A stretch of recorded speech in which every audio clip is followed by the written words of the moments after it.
everyone, and welcome to CRIJ 5313. This is Contemporary Issues and Corrections, and my name is Dr. Jennifer Klein. For those of you who have not had me, welcome, and I'm going to be your instructor for the semester. This term, before I get into the content of the course, what I want to do in this short video is sort of introduce you to myself and to the course as a whole. And in this little video, what I'm going to do is sort of cover all of that information and sort of talk about the things that we'll be doing together in this online graduate class. So this term, what we're going to do is cover one of my favorite courses within the CJ system, the area of corrections. And for the most part, what that entails is institutional corrections, so jails and prisons and sort of the punishment and sentencing phases of that aspect of the CJ system. So even though that's a large umbrella term, what we're really talking about is everything that takes place post-conviction. And we're going to talk a little bit more about things other than just jails and prisons, but everything that happens post-conviction. But as I say that, we'll also talk a little bit very briefly about things like pretrial supervision and detention that occurs in jails or diversion programs like that. But like I said, largely what we're going to cover this semester is everything post-conviction, and that includes things like sentencing policies, incarceration in jails and prisons. Predominantly, we're going to be talking about prisons because that's where most of our incarcerated citizens are. What it's like to be a minority in prison, what it's like to be a juvenile in prison, what it's like to be a woman in prison, or what it's like to be a special population inmate like a sex offender or a mental health inmate, stuff like that. Vulnerable populations like the elderly, and what does it mean to age while in prison, and how does that have an impact on your incarceration and the ability of the correctional officers to actually supervise you. So when we're thinking about these things, prison is really existing sort of as a microcosm of society in terms of both social structure, organization, and we even see more of a hierarchy of sorts sort of taking place and existing, where inmates are choosing to take back the little bit of control that they do have. And within that little aspect of control, they're choosing to focus on power, different group dynamics between races and genders, especially if you're in a male prison, the power dynamic that exists between a male inmate and a female correctional officer, things like that. And even though we know on paper that correctional officers are in charge, to a large extent they are, of the daily operations of the prison, we have to acknowledge that inmates are in more power and control than we really think, right? So sort of the idea that the inmates are running the asylum type of idea, that is certainly true in this case as well when we're talking about different prisons. So in addition to focusing on things like incarceration and what life is like in prison, we're going to focus on specific policies in this class as well that have had a large impact on the correctional system as a whole. So we're going to look at different sentencing policies and what happened in this country when we went from an indeterminate sentencing system to a determinate one. And we're going to focus on legislation that impacts different avenues such as the death penalty, the war on drugs, what happens when these programs are implemented at both the state and the federal level, how frequently are they used, and how these different things will impact one group of offenders over another group of offenders. In terms of the death penalty, we're going to talk about how that type of policy has had a large impact on disadvantaged communities. We're going to talk about special populations in terms of the death penalty. How have the laws changed overall in terms of constitutionality and the implementation of the punishment? For example, can you be executed if your victim actually doesn't die? What if you're a minor? What if your IQ is borderline or below the standard that has been established for the state? Is execution appropriate in that instance there? And better yet, and this is one of the continuing questions that we often focus on within criminological literature, is what happens if you are actually innocent? A large part of that conversation is going to center and focus around the idea of wrongful conviction and how individuals are spending significant chunks of time, years, maybe even decades, on death row for something that they didn't actually do. When it comes to the war on drugs, what we're going to do is focus on criminalization, and more recently, the conversation that is focused around the legalization in terms of recreational use of specific drugs. And really everything that we're talking about begins in the 1970s with the Nixon administration and the initial key pieces of legislation that are being passed in order to establish the war on drugs agenda. We're also going to talk about the Reagan era expansions that really are taking the ball and running with it when it comes in terms of criminalization and mandatory minimum sentencing for a lot of different drug offenders. Excuse me. I've been battling a cold for a little bit, so I apologize for the coughing. But when we're talking about the war on drugs, one of the biggest things that happens in the 1980s during the Reagan era expansions is, like I said before, the use of mandatory minimum sentencing, but also, especially for poor, disadvantaged minority communities, the sentencing disparity that existed between crack and powder cocaine, and that really leaves a huge mark on incarceration for prisons, but an even bigger mark on disadvantaged communities. So we're going to talk about all of that later on this semester, but how the impact that these different policies have had on the correctional system as a whole. Okay, so a little bit before I let you go, next week we're going to jump right in, or I'm sorry, week one rather, we're going to jump right into the content. But before I get to that part of it, what I want to do is just spend maybe 2 or 3 minutes here talking about what you're going to do for me this semester. So you know that we have a completely online master's program here at UT Tyler, and this semester, as this is an online class, what you're going to be doing is a lot of individual based work, and the things that only I will see, but then there will be a large level of interaction that occurs between you and your classmates, even though this is an online class. So there's still going to be that strongly collaborative excuse me, aspect of the class despite this being online. So this is going to be an asynchronous course, meaning we're not going to meet up as a group for lecture. Instead, you will view me like you are doing right now in the lectures. I will have a short little lecture for you each week. Keep in mind that most lectures are going to be between maybe 15 and 20 minutes, 30 minutes if I get a little long-winded, but that's probably not to be expected because I have you doing these other things. I don't want you spending 30 minutes a week listening to me talk. Instead, I want you guys to be doing the readings and dissecting that work.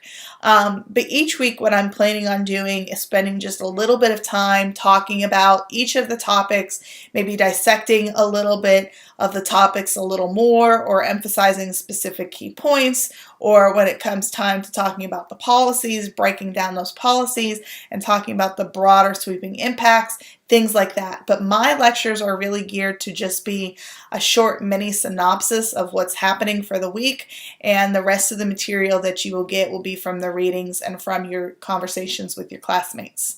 So the asynchronous part applies to the lectures. If we were meeting in person, typically what we would do would be to have a roundtable sort of discussion in which maybe I pose a prompt to you or your classmate poses a prompt, and then you all get into a conversation about whatever that prompt might entail. But instead, since we're online, we don't have the ability to meet in person. So what I thought would be a great idea to do is, instead of just typing out discussion board responses. Canvas has this really great thing called Flipgrid. If you've never used Flipgrid before, you're going to use it very quickly.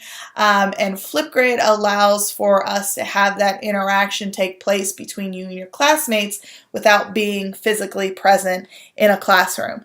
So Flipgrid is basically an online video version of a discussion board. Each week I will provide you a prompt, and then each week you will respond with an initial posting and subsequent postings that respond to your classmates' responses that focus on the weekly topic. You're also going to work together weekly on different writing assignments, and that's going to be done through Google Docs. And those of you who have had me before are familiar with the Google Docs process, but basically these weekly writing assignments are going to have you all work together to come up with a comprehensive set of notes for the readings each week. And basically you will each sign up for one of the readings that I require, and then you will provide a bunch of notes on Google Docs that give the main explanation of the reading, talk about all of the important key salient points, and then at the end of the semester, as long as you guys do your work each week, the idea is at the end of the semester, you will each have a really large comprehensive set of notes that can be used for your comprehensive exams if you decide that you are going to go that route. But really what this exercise is can you break down our author's main points? Can you break down the arguments of the research? Can you explain the findings? And can you sort of tie this back to the topic at hand that we're discussing for the week? But at the same time, it helps you all sort of work together and prepare as a group for the comprehensive exams that you will take. If you don't go the thesis route, that's the other option for you all. Okay, there's two more things and then I'm going to let you go. One, you each need to present for me this semester. Normally, again, this is something that you would do in class, but since we're online, I'm just going to have you record your presentation. And what this basically entails is that you will give a full research presentation, about 15 minutes or so, that focuses on an outside article that has this week's topic. So let's say it's death penalty week, you'll go find an outside peer-reviewed article and you'll record a presentation about what that article has to say, the research findings, all of that. But that's done on an individual level, and more information about this presentation assignment can be found in your class syllabus. But as a note of caution, please don't wait until the very last week of the semester to do this. In your syllabus, I have specific weeks that are marked off in terms of what weeks are considered presentation weeks, and those weeks are first come, first serve. So please get in touch with me as soon as possible to let me know which week you want to present in and which article you are choosing to present on. And then finally, the last thing that you have to do individually is your semester paper. And it's sort of an open free-for-all in terms of what you can write on for the paper, as long as your topic is focused within the American correctional system. I really don't care what that looks like. If you have taken me in prior classes and you've written on a paper, let's say you took me in a different class and you wrote your paper on the death penalty. If you still want to focus on that topic in this class, it has to be a completely different paper, a completely different avenue that you're going to discuss. But otherwise, it should be a completely new, original, relevant, contemporary correctional piece that you're presenting to me in final paper format. Throughout the semester, I'm going to have stepwise submissions for you all. So you'll tell me your topic, you'll give me an annotated bibliography, you'll give me an outline and a first draft. So you're working on it throughout the semester rather than the week before the paper is due, and then you just piecemeal something together. Okay, but on that final paper note, if you have any questions or want to run anything by me, of course, I'm always here to talk to you all. But otherwise, it's up to you what you want to write on. Okay, so I won't bore you too much longer. This semester we're going to be covering a lot of things, so I'm not going to take up too much of your time right now. But just a note of warning to you, if you haven't taken me this yet in your graduate career, I'm not scary, but I do demand a lot of you. So you're going to be busy. I won't lie to you. Each week you're going to have something due to me, starting with week 1. So please try really hard not to fall behind. I know that you might be taking other graduate classes and that I'm not the only thing that is happening in your life. I know many of you work, many of you have families, many of you have children. I understand it. I went through it. I went through graduate school too. There were a lot of demands on my time, so I get it. But if you time manage, you can get all of it done. So just a word, warning. I'll just say a fair warning, okay? Students who do not do well in my classes don't turn in the assignments. So as long as you are giving some effort, remember some points are always better than no points. As long as you are trying and making an effort, you should be just fine in this class. And at the end of the semester, you'll have this giant paper that's written, you will have presented, and most importantly, if you are taking the comprehensive exams, you'll have this giant stack of notes that you will already have at your fingertips ready, and you'll be prepared for the corrections part of the comprehensive exam. Okay, I think we're going to have a really good time this semester, guys. I'm really excited. I like how this class is structured. I like our topics. I love our readings. I've picked so many good readings for you guys. So hopefully you all enjoy this as much as I do. And I think we should just hit the ground running. Next week, or I guess this week, week 1, we're still in week 1, we're going to just jump right on in. And one of the things that we're going to do is, before we get into all of the other stuff we have planned for the semester, what I want to do is sort of lay the groundwork and talk a little bit about the history of corrections in this country.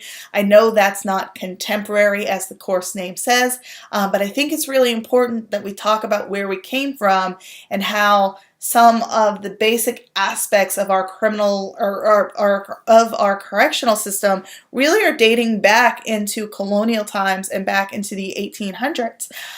So I think let's just get started with that and talk about how our history has impacted the modernity of our incarceration experiences here.